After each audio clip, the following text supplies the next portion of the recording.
দেড় দশকের ছায়াসঙ্গী ফাতেমার এবার ছুটি। বাসভবন থেকে রাজপথ, হাসপাতাল থেকে কারাগার, দেশ থেকে বিদেশ। বিএনপির চেয়ারপারসন এবং সাবেক প্রধানমন্ত্রী বেগম খালেদা জিয়ার জীবনের প্রতিটি অধ্যায়ে নীরবে পাশে ছিলেন এক নারী। আলোচনার কেন্দ্রে কখনো না এলেও দেড় দশকের বেশি সময় ধরে তিনি ছিলেন খালেদা জিয়ার সার্বক্ষণিক ছায়াসঙ্গী। এই মানুষটি হলেন ফাতেমা বেগম।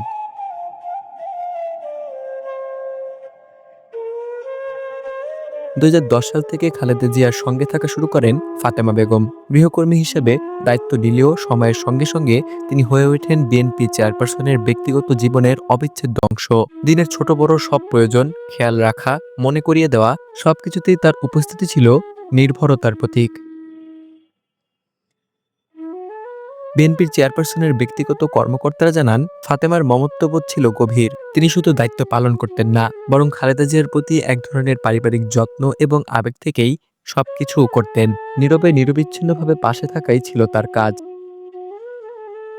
ফাতেমা বেগমের গ্রামের বাড়ি ভোলায়। ২০১০ সালে গুলশানের বাসভবন ফিরোজায় খালেদা জিয়ার গৃহকর্মী হিসেবে কাজ শুরু করেন তিনি। সেখান থেকেই শুরু হয় তার দীর্ঘ পথ চলা, যা ধীরে ধীরে রূপ নেয় এক ঐতিহাসিক সঙ্গীতে।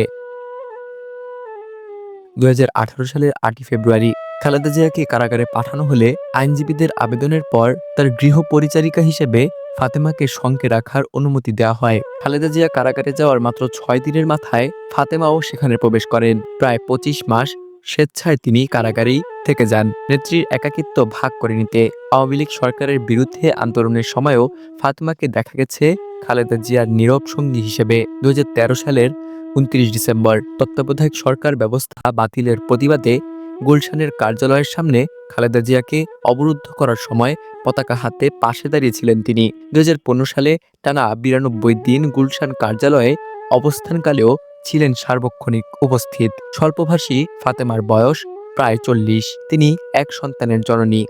মা বাবার সঙ্গে রাজধানীর শাহজাহানপুরে থাকতেন। বিএনপির কার্যালয়ের তথ্য অনুযায়ী দলের এক কেন্দ্রীয় নেতার মাধ্যমে মূলত ফিরোজায় কাজ শুরু করেন তিনি।